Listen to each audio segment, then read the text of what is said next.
Welcome to A Seat at the Table, a podcast for public service professionals by public service professionals. This podcast series is presented by Statewide Learning Services, a division of the Office of Management and Enterprise Services. In this episode, your host, Tanisha Haynes, continues her conversation with Adam Soltani, Tabitha Pope, and Cordney McClain about how they are putting inclusion, diversity, and equity into action in public service. So please, won't you take your seat at the table? Provide them the same seat at the table that you have, right?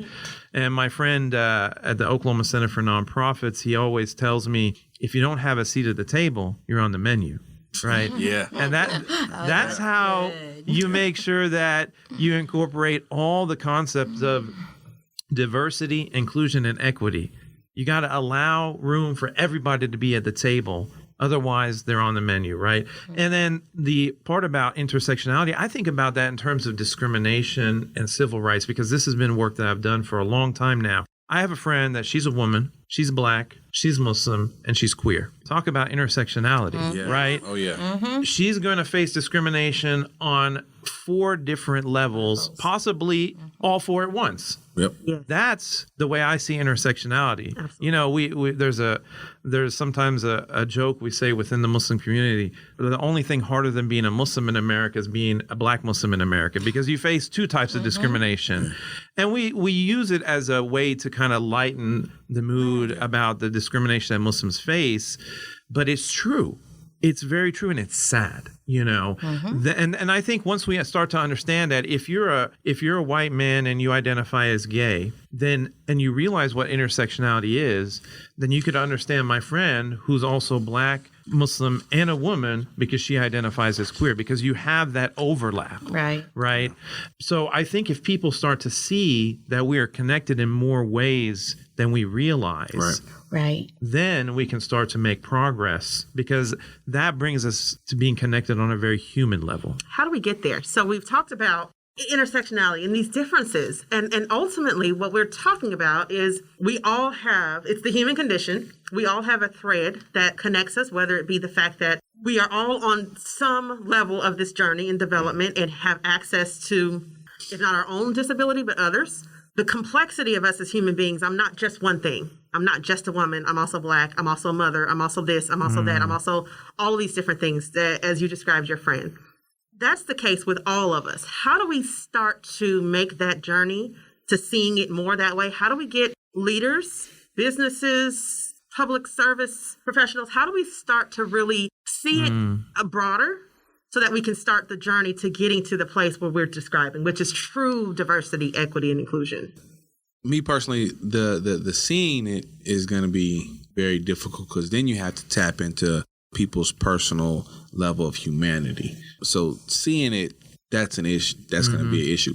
But what I like to really talk about more is how you kind of institute it, or how you make it real within the institution. Because seeing it, like you know, we talked earlier about military. A soldier's going to do what you make them do.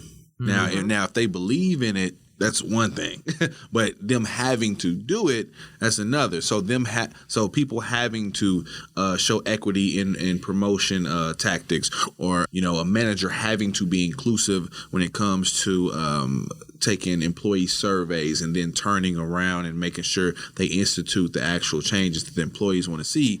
If you make them do that, then the institution can get better, but changing how they really feel about it, that's a whole nother ball game.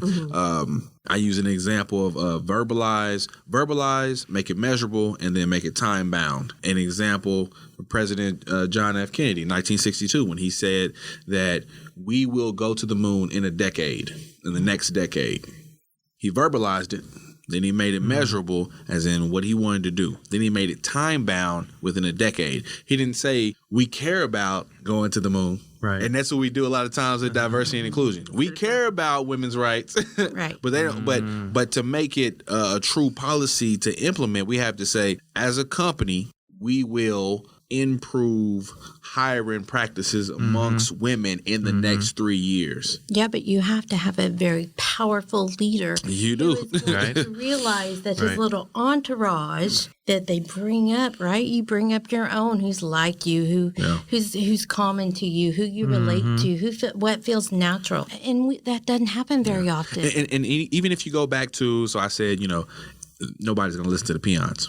But if the peons create a business case, because you have to talk money, you for somebody that can't see the humanity in things, you have to speak to the money. So if you let them know, if you increase inclusivity, then your employees, the retention rates will be better. Their sense of belonging will be better. That means they'll work better. Like if you have to talk to the money in that particular person, because the leader, he may not really care about the humanity, but he cares about the profit. So I built business proposals. So there's two populations of disability. They're the ones with major cognitive impairments that fold the pizza boxes, right? And have the real simple instructions, and they can do those with some assistance, right, to oversee. And then you have the other population, which is my thing, which is us, those who are working, who experience disability over time or at some point.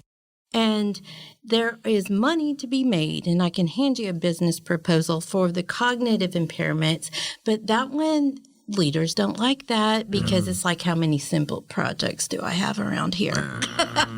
Right? And so the other one, which is, like you said, I call it the people element. If I focus on the people, I'm building morale. Right. I'm building productivity. I got a good quality product, and I can make them efficient. Because if I hire you, wow, what does that say about my company? Right. When I hire people that are different, that don't all look alike, that aren't the white male standing there with the college degree, right? What if I hire the person down the street and it's living in a 2-bedroom house, right? I mean, what? And give them an opportunity. But it's fear-based. I think that it's too scary because they'll lose everything they know. Yeah. I think that there are a number of situations, again, going along the lines of the reason why there are multiple words to describe this thing: diversity, equity, and inclusion. The equity and the inclusion piece, again, diversity is the first step. It's the hiring the differences. But with any differences, there's conflict because we're wired. And I'll say this, a lot of the discussions, a lot of the information, the trainings, the webinars, the broad variety of knowledge that's available to us now to better understand this dynamic talks about bias and the fact that our brains are just wired to function a certain way. Right. If you have a brain, you have a bias. Yeah. Right. We all do. Oh, yeah. What then goes into this machine, this brain of ours, that then tells us how to see the world is some of the challenge. We're not going to undo that, which is what I heard you saying, Cordney, which is the ability to change the way a person believes or sees. That's the long game. Right. But in the right now, we can create systems, we can create structures to make sure that we have the ability to override how we naturally function as human beings. As long as you're able to understand and see and believe that this is what's actually happening. So when we talk about diversity, it is that first step that says, let's hire in the differences. Yeah. We can hear the business cases that say differences bring innovation. Diversity brings innovation. Diversity brings multiple different perspectives to attack a problem, and the output that you can get on the other side is so much better than if you have more homogenous groups. The challenge is, though, that differences equal conflict. Inclusion and equity come along and add to that then says differences management. It's about being able to make sure that when you have a person that sees red and a person that sees blue and a person that sees purple all in the same room wanting to see the same thing, that you have a system and a structure that makes it to where purple, red, and blue can all be welcome, can all be heard, so that all of those factors can come into the product, the service, whatever it is that we're here to do. Yeah. And you come out with something that looks like all of it on the other side. Not a hodgepodge of, like we talked about a little earlier, as far as we talk about a melting pot, but something that still represents all of this on the other side. When we talk about inclusion, that's what I see. And that's the piece that I feel that we have to get to at that next step. Once we can say, oh, we have a diverse culture. Right. We can check off the box and say we've hired different people. We welcome the LGBTQ community. We have Black people on our staff. We might even say, we have these different diversities in leadership. How high is the first question. Yeah. And because that's when the inclusion plays in. That's where the inclusion plays in, because you can't, and so much of this is as a result of ignorance. Some of it is willful ignorance at this point, because the information is so abundant. So abundant. But the ignorance piece, where we're seeing that, for me, as an African-American woman, I have my perspective. I don't know what it's like to live as a Black man, as African-American man. I don't know what it's like to live as a Muslim. Right. I don't know what those experiences look like to live in the place of a disability, as with most people that have to have that experience. So if I am in a position of leadership and I'm making decisions solely from my lens, by nature, I'm excluding all of those other needs, all those other perspectives. So if my table doesn't look like the other things, there's no way that I can make sure that my system is inclusive of those things. Right. And most systems are being created with no one in the room that's going to be affected by it. Right. Well, I would like to segue off that, because what I love about disability law is the interactive dialogue.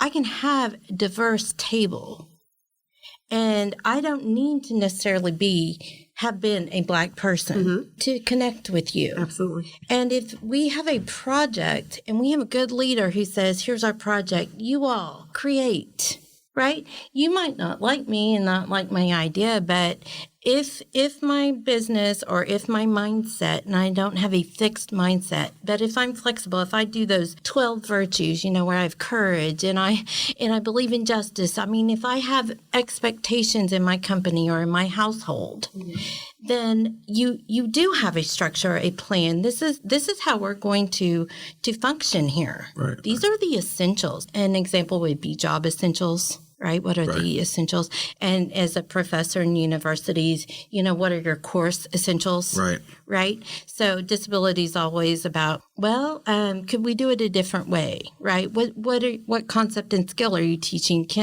Does it have to be a presentation, or could they send in a video? Do they have to be here, or can they still stay at home? That's an accommodation.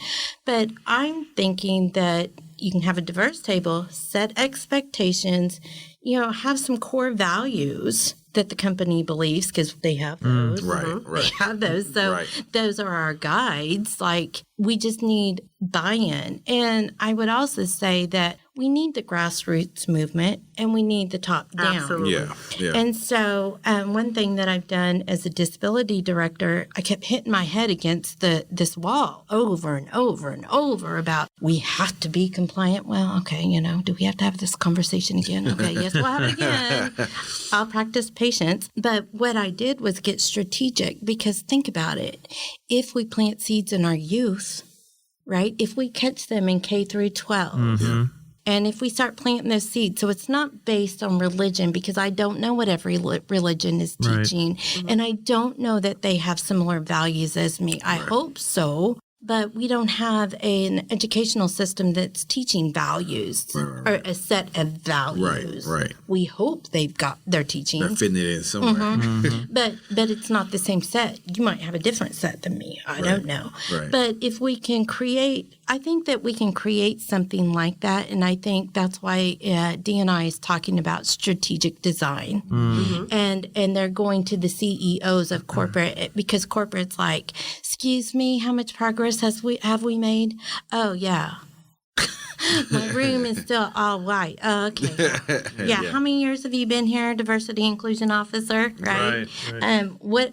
Oh, you've changed the language and the policies, and that nice. Are we practicing them? Well, the thing I want to say, I want to segue off of what you just said as far as the diversity inclusion officers. There's research out there that says that diversity, equity, inclusion initiatives don't work.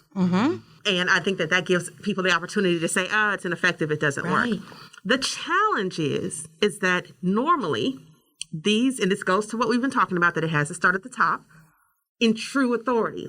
Because normally diversity and inclusion officers or diversity and inclusion departments within an organization are in an HR capacity. Yeah. Something of that sort that doesn't have a lot of formal leadership, a lot of formal authority. Right. Yeah. And so they're here to be a compliance officer. Right. Yeah. Check the Most time in higher education, which I do give Price College of OU, I give its props in that. It started early in 2015 with having a whole department with their own director. And a lot of times what you end up having, it's like a D&I is like a side thing. Of another department. Of another department. Yeah. And then even the director is Not at the same level as top leadership. Right. And all the capacity that particular person is not even pushing towards D&I. It has like there might be staff, and and he or she might have a main job, and they're just doing D&I on the side. Absolutely. Yeah. Absolutely. Checking the boxes. So with that Checking being the the boxes. case, and so I want to talk about the Deloitte Diversity and Inclusion Maturity Model. It's a model that shows the different levels of what impact you can have with a diversity and inclusion initiative. I love it because it really does break down essentially what you're going to get at what stage of investment you put in. And I want us to really just pay attention to that because it's so important to understand the effectiveness of it. If your goal is to make an effect change in diversity, equity, and inclusion in your workspace so that you have inclusiveness, so that you could really get the benefits of that diverse environment, but you're only willing to invest in it and putting it into the HR level, you're not going to get an output. Right. And it grows and it develops as far as what you can actually get out of it, your return on investment, based off of how much higher you're willing to go and how much more you're willing to do. And so wanting a culture change for anything, but in this instance, we're talking about a culture change for diversity, equity, and inclusion, it's got to start at the top. Right. Yeah. Which means courageous leadership in some situations. What would each of you say to leaders to help them to see the time is now, Right. and these are the steps you can take? Right. Yeah, because a lot of these companies, they stop at emerging. You have compliance emerging, they never get to embracing. Damn sure don't get to collaborating and inclusive. Yeah, and I would say I think the reason that is because they see it only as something that happens in the workplace. And I think that's one of the problems that historically we faced in the United States is that you leave yourself at the door.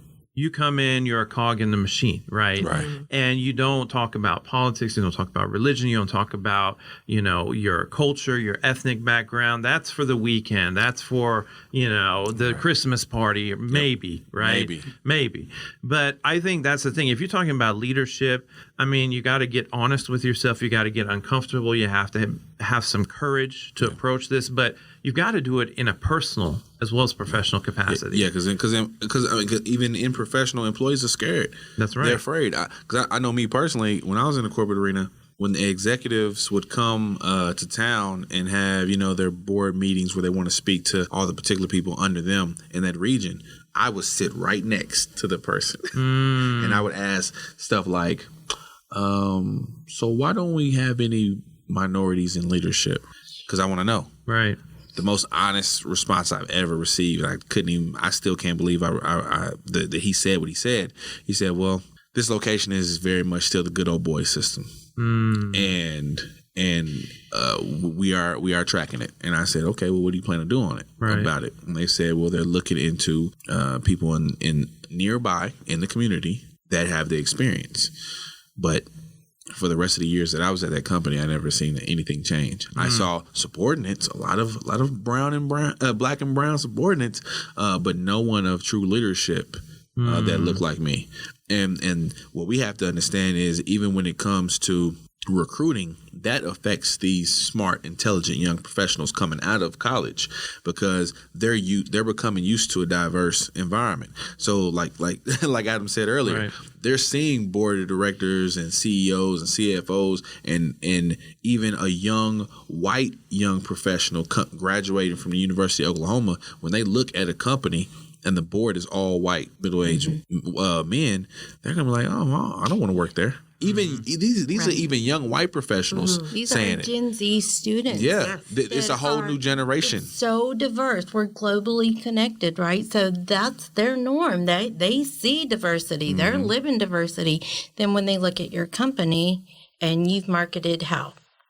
Right? And then you cry because you don't have a lot of money and you're having to do budget cuts and it's just a bad world. Really? And the talent and respect I give to this generation too. They'll come to your organization, they'll come to your company, stay there for about 6 months or a year, get that experience, and they're out. Go Because they recognize that the culture is not what it was portrayed to be, Exactly. and I can't grow here, or I don't want to be able to grow here because it's not inclusive. And it doesn't align with my values. Exactly, it Right, doesn't so align with my let's values. say that the company is not authentic, right? They've got a mission statement.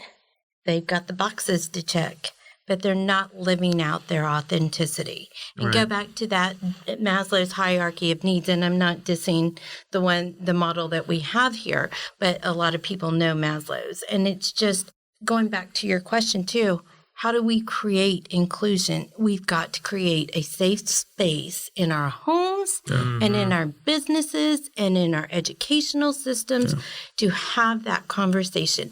There's a beer commercial, and I love it, and I wish I knew which one it was, but they had, they brought the opposites, right? And then they put the opposites in a room. So it would be a gay person and a redneck, right?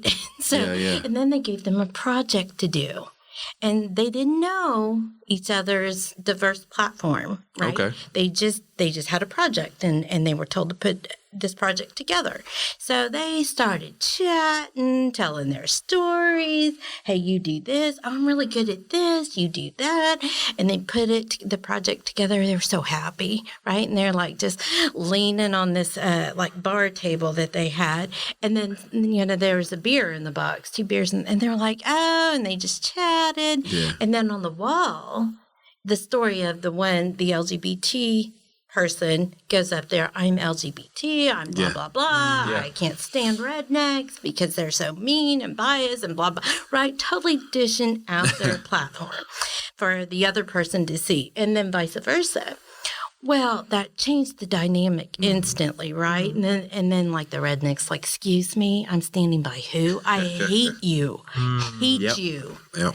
Right? And then she's looking at him going, well, shoot, you're from the South. Good God, are you kidding? What kind of education do you have? Who are you to tell me?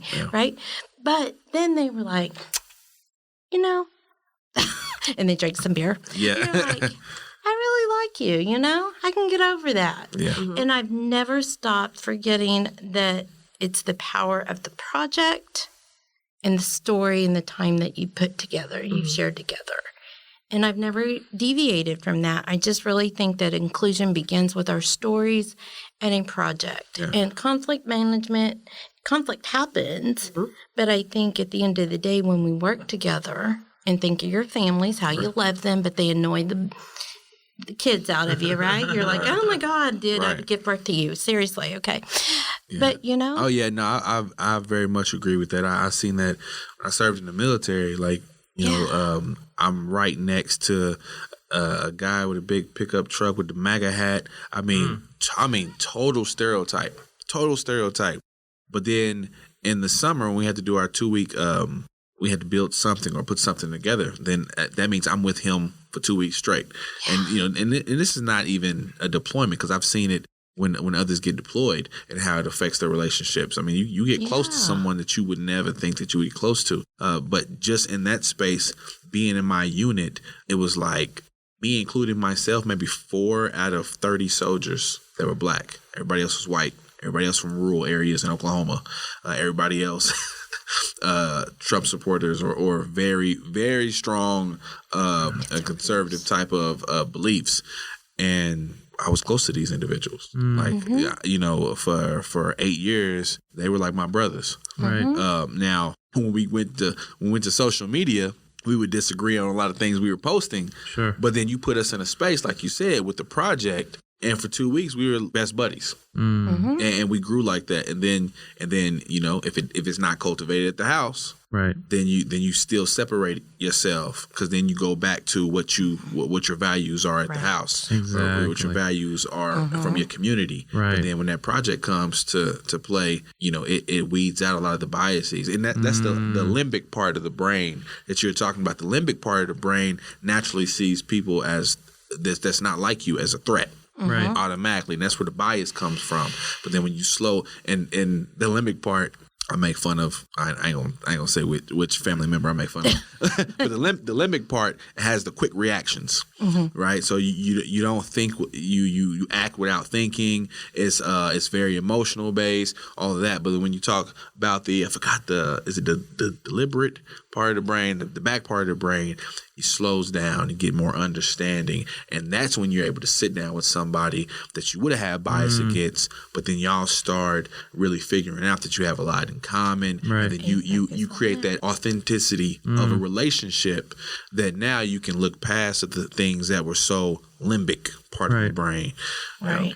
And if I could just add real quick, a real world example, and we deal with a lot when it comes to law enforcement and discrimination. Of course, police brutality is a big issue right now in America. And we have seen time and time again in Oklahoma, law enforcement officers who take an oath to protect and to serve, right? Doesn't matter who you are, the color of your skin, your religion, none of that should matter. Yet, in their off time, when they're not in uniform, they take to social media and then they'll trash Muslims, they'll trash black people, they'll trash Hispanics. That's because of this separation. Like, okay, I can be a racist at home, but when I come to work, I need to protect and serve. That doesn't work because you're still a racist, just in a cop uniform. Right. And so I think that's something to look at, is that you can't separate. You got to be very personal when you start this path of diversity, inclusion, and equity, and take an inventory of yourself, right?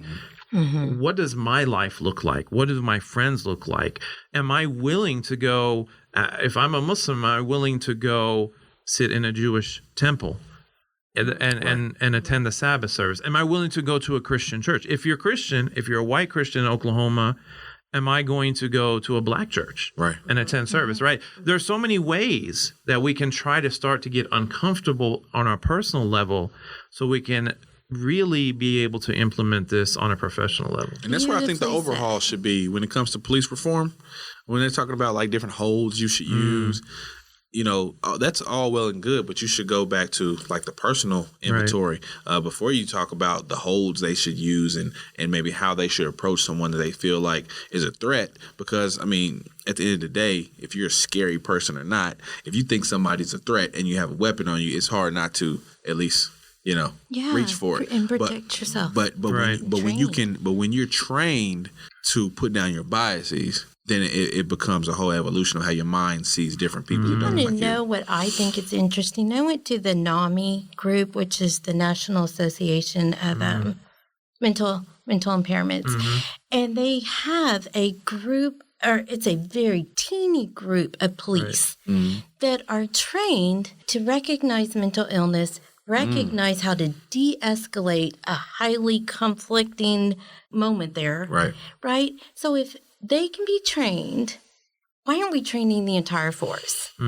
Why can't we do that for the Black race? Why can't we do that for mental disabilities? Why can't we do that for our international? Why? Because we are human beings. We can learn. And I know that there has to be a heart change, but maybe it just begins with the conversation and some training too. So I love that question, why? And there's so many answers to the question. One of the things that I like to bring attention to when we're talking about diversity and inclusion, when we're talking about race, when we're talking about just these differences, right? And what stops me from being the Black Christian that doesn't want to go to the Muslim church to learn? Why won't I broaden myself and go and actually spend the time? There's a level of, and we've mentioned this before when it comes to mainstream and how this is being portrayed in mainstream, and it's good or evil. You're either on the good side or you're on the evil side. Right. And it's just not the true reality of what it is. And I like to talk about cognitive dissonance. And cognitive dissonance is the thing that says, I believe I am this way. And then there's a piece of information that comes and conflicts with that. And in that moment, there's a disconnect, there's an incongruency, and there's a discomfort and anxiety that I'm experiencing. We can't dwell there perpetually. So our brains then make a choice. And the choice is either change the way you see the thing or change the way you see yourself. And we all know naturally what we gravitate to, which is the easier thing. Change the way you see the thing. Yep. And there's some terms that are going around right now when it comes to that, when it comes to what's happening with that. And I want us to touch it.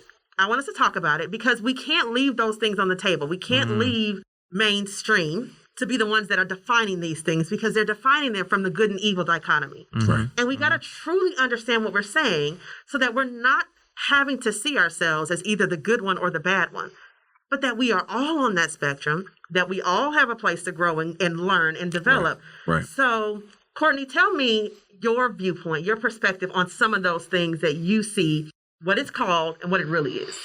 Okay, well, one thing particularly that comes to mind is being in the space of higher education. The majority of the leadership are white males.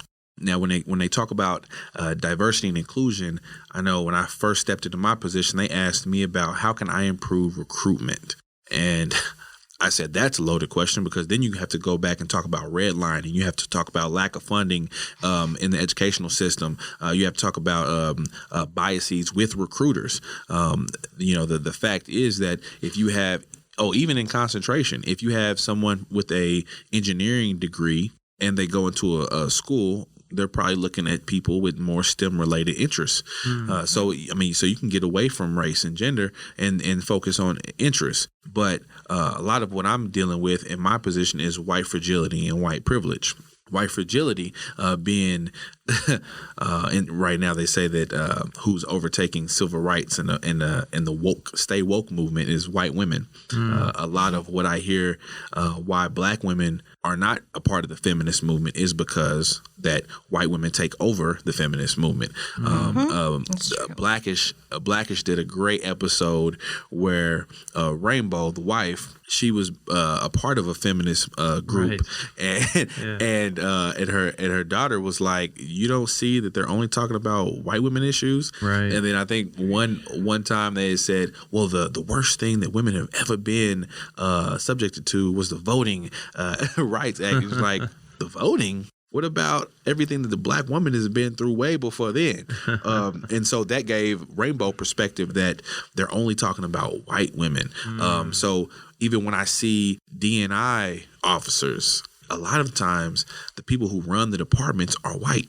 And they might not even have any people of color or disabled people, right, or veterans in the department at all. But they have a whole bunch of research hours, and they will brag about those research hours. But I'm telling you, I have 35 years of research to provide to the conversation.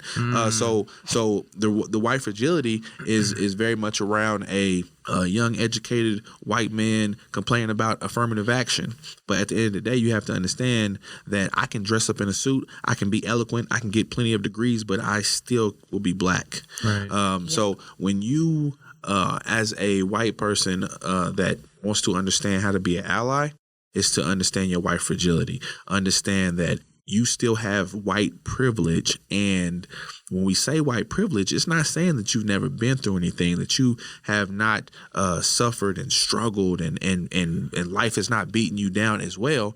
But have you ever been discriminated, or has life beaten you down because of the color of your skin? So I'll say, white listeners out there, when you hear people talk about white privilege, we're not saying you've never been anything, that you haven't had a rough life. Right. We're just talking about, have you ever been in a situation pulled over by the police, or where you haven't got a promotion or something like that that's been affected directly because of the color of your skin? Because I have. And I know plenty of people that look like me that have. So that in higher education is so sad, because that's not being considered when they're talking about scholarships, when they're talking about helping marginalized groups of people, because they're not in the room with the white leadership. They don't understand. They've never been in the situation to be the minority. Even when it comes to a sense of belonging, a true sense of belonging, with any young person going into a university, they may feel some type of shakiness about being away from home, being away from their parents. So that's any kid. But then you add on the fact that you're going to a predominantly white institution. Nobody there looks like you. Nobody there really may have been from the hood. So they can't relate at all. Matter of fact, they can't even relate to maybe your funding issues, or the fact that after your first semester, which is kind of a new thing that I've seen, but the fact that a lot of minority scholarships, they hit 3 weeks within the actual semester. That means that a lot of these institutions that want you to go, they won't even let you enroll unless you have a zero balance. Mm-hmm. So that policy, people instituting that policy, that shows your white privilege, because you don't even understand that whatever your affluent background is, you don't understand that the minorities, you're not thinking about the minorities with that type of policy, because they can't enter into the new semester with a zero balance, because all of their scholarships don't hit to the third week of the new semester. Wow. So just like taking all of that in, I've spoken to white professors. They asked me, well, Cordney, how can I get more black students in my class? I'm like, oh, have you ever went to a Black Student Association meeting? Have you ever put right? Have you ever put yourself in their space? Right. Mm-hmm. That's one of the things that I hear you saying that any of us can relate to. Right? We've all been in high school at some level or another. And even if that's not your journey or your experience, we can all relate to what it feels like to not fit in. Right. Let's take race, gender, let's take all of the protected classes away. And let's just think about what it feels like to be a person that doesn't fit in. Mm-hmm. How well is your mental state in that moment? Right. How well do you feel about yourself? How understood do you feel? How connected do you feel to your environment? To not fit in, and I don't care whether it was when you were in high school, whether it's in your family, whether it was just like, I'm in a space that I know that I'm not like the rest of us. Yeah. I don't care how large or small that experience was. Everybody knows that experience. Mm-hmm. Yeah. And all we're talking about is that on a bigger scale, there are individuals who that is their entire existence. Yeah. That the ability to provide for their families, it means that they have to live in that space. Mm-hmm. That the ability to get an education, they have to live perpetually in that space. To love the person they want to love, they have to live in that space of I don't fit in and I don't belong all the time, and function in it and be competitive. Yeah. Mm-hmm. We talked about going, other people going to other churches. So I posed this question to that same white professor who asked me about getting more black students in his classes. And I said, well, have you ever thought that, at the end of the day, your class is mostly white? Have you ever thought to not just go and recruit and create some type of authentic relationship with like Black Student Association or these different silos where you can go and talk and let them know that we want you here. Mm-hmm. We actually want you here. Yeah. Beside all that, they have to be in a white space that they may not feel comfortable with. Right. And they have to live in that space. I said, have you ever went to a black church? Have you ever been in a space where you're the minority? And all of them that I've talked to have said, oh, well, no, I haven't. And I said, okay, well, don't you think you would be uncomfortable if you did? Just a little bit? Yes, I would be. I said, well, that's what marginalized groups of people have to live with. Right. They have to live with it every day. Mm. And then, they get that kind of aha moment. and that's where it clicks. Right. But to me, it's a humanity thing as well. We talk about leadership having the humanity to understand why it's so pertinent to create that culture. Yeah, I'm listening to you. I'm the only white woman in the room. Privileged. But, I introduce myself that way. And I know that about me. And I can't change that any more than you can change your color. Absolutely. Or from where you're from. I can't do. But I have the choice to feel bad about that Or I have the choice to be open-minded, and I have gone to Tabith Baptist Black Church. Yeah. I have gone to Black churches downtown, and they're long. I was like, they real long. Yeah, the preacher's like, it was an Easter. It's not just church, by the way. I mean, there's a black, I talk Masjid movement, predominantly black Muslim mosque, and the sermon is twice as long there than a regular mosque. So it's not, they're talking about intersectionality. It's not just at the church. I've been to the mosque, and I've been in the ladies are in the back of the room. So I don't know if it's courage that lets us step out into unknown territory. I don't know if I'm crazy. I've got mental illness in my family. We can go with that. Yes, I do. My mom has schizophrenia and bipolar. So I think it's courage. That's where we need to lean on. Courage? I know it's courage, and I can say I know it's courage because it's what's required of us on a regular basis. Yep. And so the difference being is that it's what's required of us. You get to make the choice. Yeah. And true allyship. That's courage. It is courage. It is. True allyship that's courage. Because not to cut you off, but because it takes courage because you could just stay in the in your safe zone. In your safe zone. I've worked with plenty of white people who act like they didn't even know what was going on when Mike Brown situation happened. Like, you're telling me you don't know at all what's going on in the real world, and they always say, "Well, I don't watch the world news like that." I'm like, okay, I just don't see color. I don't see us all the same. I love everybody. I've heard that. Well, see, and I create a neighborhood community. We get together once a year on purpose because I think it's fun. Right, it's intentional, like you say. It's you say on purpose, so you have to be intentional. I'm very intentional. Yeah. Maybe that's the key word. Yes. Mm-hmm. Is intentionality for inclusion. Yeah, but to be intentional, you had to be to put yourself in an uncomfortable situation. You had to be courageous. Yeah. I feel like a fish in the frying pan every single, like today. I don't know y'all, and who am I? But that's the courage. See, it for a black person, a Muslim, a Hispanic. You have to have the courage to get up every morning, put your clothes on, and step out of the house. And for me, I feel like I do have a sense of privilege. My mother's white. I look white. Therefore, I have to be intentional about being Muslim in order to recognize that my, people of my faith who are black or brown or who have an accent, or even women within my faith who choose to wear the headscarf, they don't have a choice. Right. Mm-hmm. I could if I never told you I was Muslim, you probably wouldn't know. I've been called every ethnicity, people have spoken to me in Spanish and Arabic and Farsi and Urdu and all kinds of different languages. So I don't know, I just have that kind of face, right? But I have to also be intentional and have a sense of courage and remind myself there are people who don't, And I think one thing that we also have to recognize right now, talking about 2020, United States of America, our leadership does not represent this courage, does not reflect this courage. On a national level, on a local level. Right. And don't use that, especially if you live a privileged life, don't use that as a scapegoat to say, well, look who our president is. Yep. Look what he says and how he acts. It's okay if the person who holds the highest office in our nation does it. I'm all right.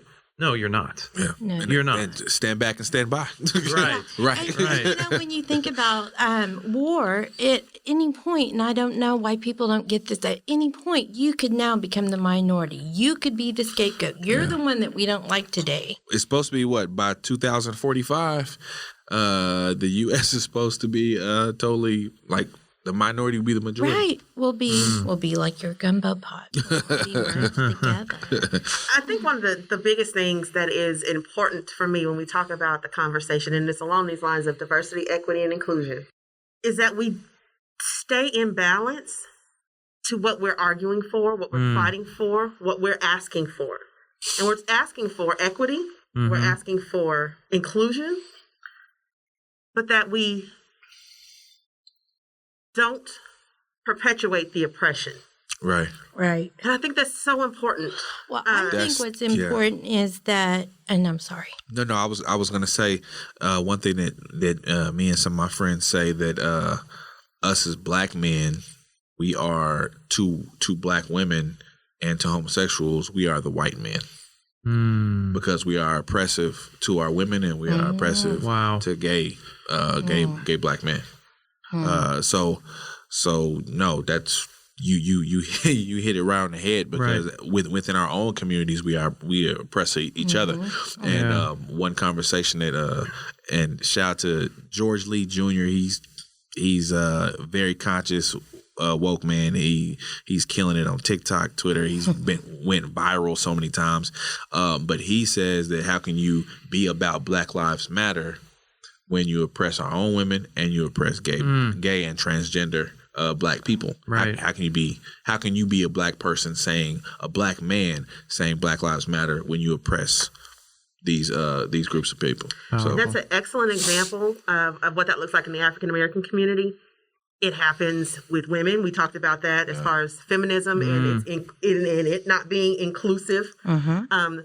It's so important that in this journey, and we're beginning, this journey. There's so much more to learn. There's so much more to discuss. But it's so important that we don't get caught up in our own section, my own affinity group, so to speak. And then if I get the platform, if I get to have a seat at the table, that I don't then become one of them. That I don't then become an oppressor. That I can take a look at my journey and say, who knows? Maybe you've been given this opportunity for such a time as this. That you have the opportunity to then be the true difference maker. And I think that's where we have to get to. When we talk about seeing it from the perspective of humanity, I think that's where the melting pot idea tried to come from. I think that's where the I don't see color tried to happen. And it's not taking anything away from that. But where that went without proper management and leadership was exclude the uniqueness. Exclude the individuality. Survival of the fittest. And so if we're really truly going to be in this movement, if we really want to affect change, if we really want to have culture shift when it comes to diversity, equity, and inclusion, we have to make sure that we're not just fighting our fight. That it's all of us who need to know that who you are and what you are has a space, and that your voice matters. And that just because you are fitting in category A or B or C or X or W. Yeah, and I want to add, there's a guy in disability who, he was in Washington, D.C., and he's like, Tabitha, that doesn't work. Just what you said. That doesn't work. That's too spiritual. That requires heart change, and money rules the world. And it just stuck. And so he's like, it's all about solidarity, but you can't do it the way you're trying to do it, Tabitha. He's like, it's never going to happen. And so they're creating their own group now, right?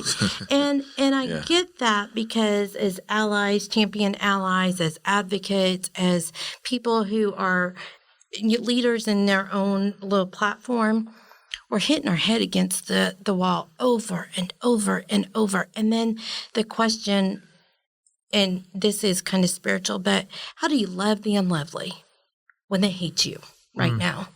And it's going to require courage.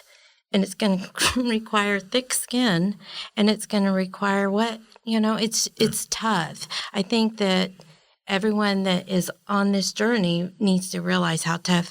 It's like a soldier. You have a mission, and it can be brutal. Get ready for it. That's where we are. And Tanisha, to play devil's advocate a little bit, when you get into those spaces, very much keep marginalized groups of people in mind.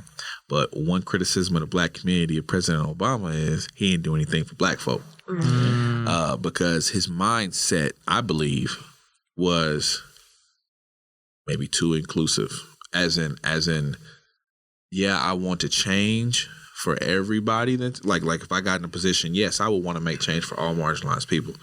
But as a Black man first, you damn better bet that I'm gonna make sure that some Black folk get some things too. You don't want to compromise your values and exactly. beliefs. But to make sure, yes, I'm here for all marginalized groups, but I can't forget I'm a Black man too. And so to equate, I 100% agree with that from the place of equity. Because you're not saying I'm going to make Black men dominant. You're going to just get them what they're due. That's what we're talking about in this situation. You're going to get women what they're due. You're going to get the different minorities, the different religious you're going to get them what they're due and what they need and what they've been begging and fighting and scraping for.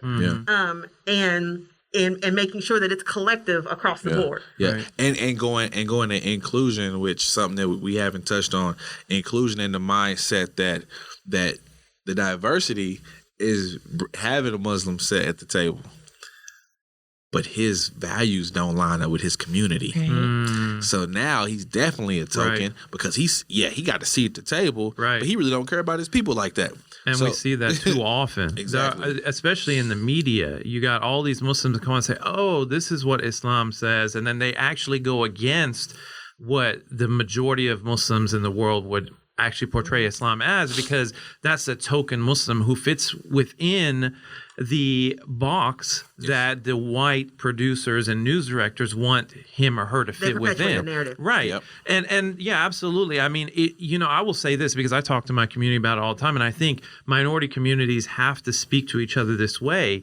You can't expect to challenge Islamophobia, for example, if you're not going to stand with Black Lives Matter.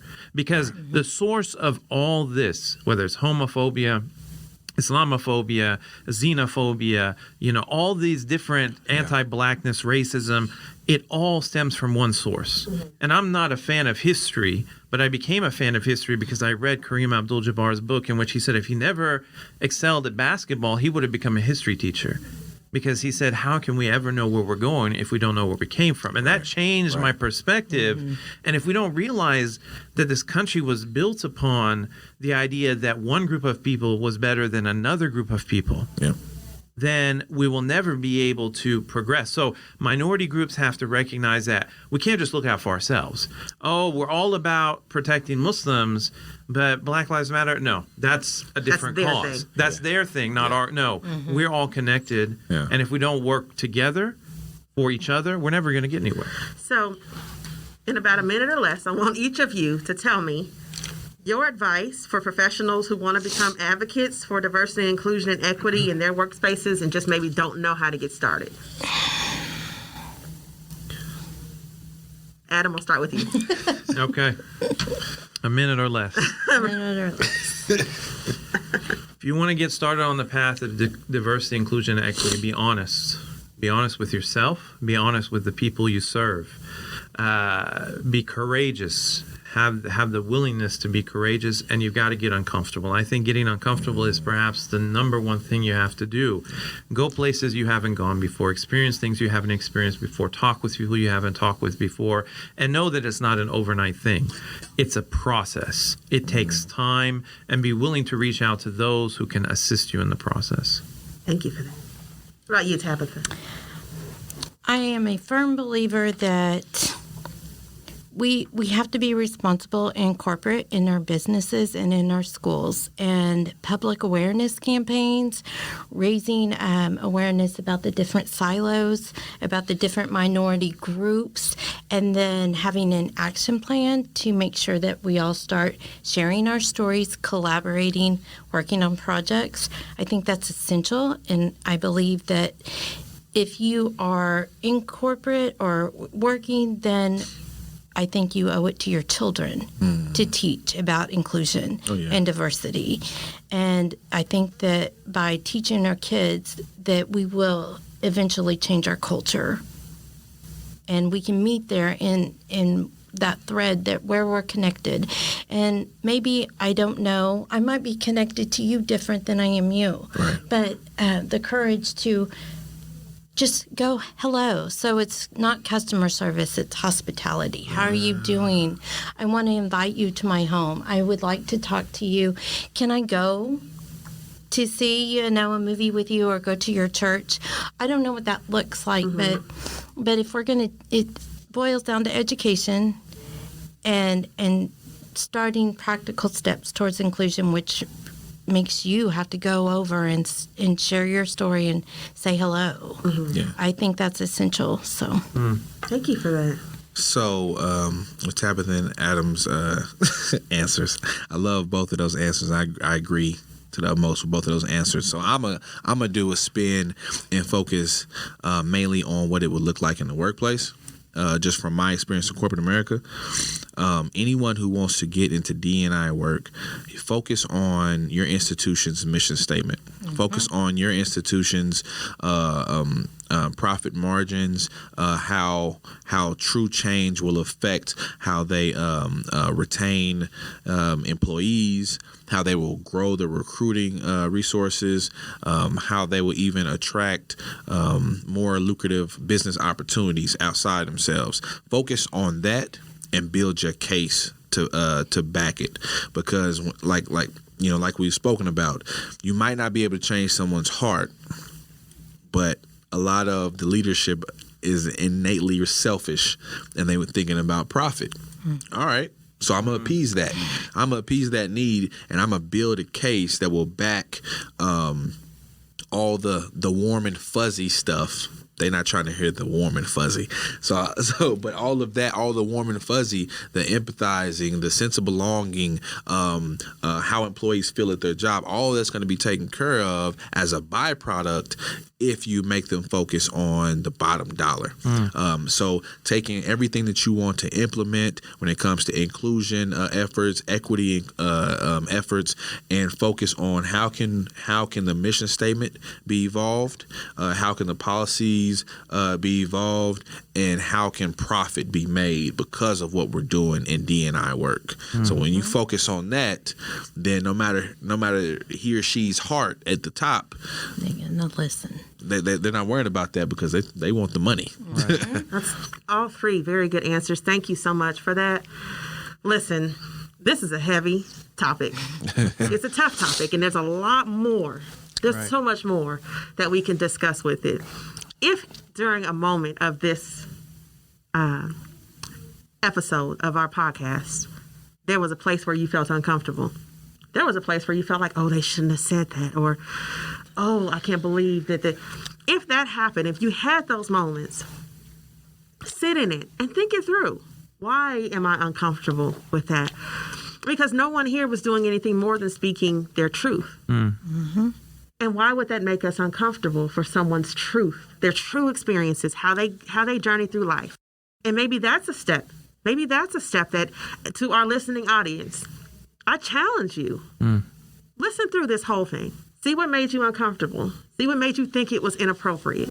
And then recognize that these are the things that we have to work through. Because in the workspace, these are people's lives. These are their experiences. This is what people have to live in their families. These are the concerns on the forefront of our minds as we're trying to be productive, as we're trying to be creative, as we're trying to be competitive in the workspace. And we all owe it to each other to, at least if nothing else, sit in the space of being just a little bit uncomfortable to hear someone else's story. Yeah. To make a little bit of space outside of political correctness to really hear each other's stories. Because as we've heard here today, that's where it starts. Being able to be open, courageous, and intentional enough to hear someone else's story and then adjust. So thank you so much to our guests, to Tabitha Pope, Cordney McClain, and Adam Soltani. Your time here has been invaluable. I have learned so much just listening to you. Tell us and tell our audience how they can connect with you. Adam, how can our audience connect with you to learn more, to hear more, to do more? Well, you can find me on social media, Adam Soltani, Facebook, Instagram, Twitter. I intentionally leave my profiles open. You can follow me, you can friend me, because I feel like we have to be willing to connect. And that's my courage, is opening myself up to connect with anybody, whether you agree with me or disagree with me. I welcome you to learn about me and my faith and my community in that manner. And then also the work I do in the nonprofit realm, CAIR Oklahoma, CAIR Oklahoma.com, also on social media. Connect with the organization and be willing to learn about something different from you. Thank you for that. Tabitha? All eyes are on me. Okay, if I have to. Yes, I would be thrilled if anybody reached out to me to ask me thoughts about how to start the conversation about disability inclusion, what that even looks like. You can connect with me on LinkedIn. And I work at Southern Nazarene University, so if you wanted to find out if that's the place you want to find me, I will be there as the disability director. Thank you for that. Cordney? All right. That's Cordney McClain. That's Cordney, no U or T. McClain, MCCLAIN. You can find me on LinkedIn and Facebook. Also, if you're on Instagram, I'm Mac, MAC _ since 1985. Most of my content, I have 5 elements when it comes to fitness, fashion, family, poetry, and community outreach. Within those 5 elements of myself, I just feel like those are as dynamic as I need to be. But when it comes to social media, I'm very, very active because that's me. And I'm not afraid to show anything off. A lot of the community service events I do and activities I do, I post on there, and some people be like, oh, you shouldn't post you doing community service. It's bragging. But the thing about it is I've had young people coming to me and tell me I've inspired them to do such because they seen it on my social media. And the big thing in my community is amongst Black people with kids, if they don't see it, they don't believe it. And that's portrayals of positive images or what have you. I'm going to be dapper in my suits. I'm going to post that I do community service. I'm going to post my poetry. Shout out to Poetic City on all platforms, POETIC City. That's a cohort of 20 poets, rappers, and painters. And we create curriculums for children based around expressing themselves through all arts, through all fashions of art. Thank you so much for that. Thank you for your time. Thank you for your willingness and your openness, your vulnerability to share these things. This is not the end of this conversation. This is an opening. We hopefully will revisit it even more on a seat at the table. So until next time, thank you for your attention. Thank you for joining us. Today's podcast is sponsored by the Certified Public Manager Program, a nationally accredited, cohort-based leadership program that transforms public service professionals within their management careers. To find out more, visit learn.ok.gov. Until next time, keep on learning. The views, information, or opinions expressed during this podcast series are solely those of the individuals involved and do not necessarily represent those of Southern Nazarene University, the University of Oklahoma, the Council on American Islamic Relations, or the Office of Management and Enterprise Services.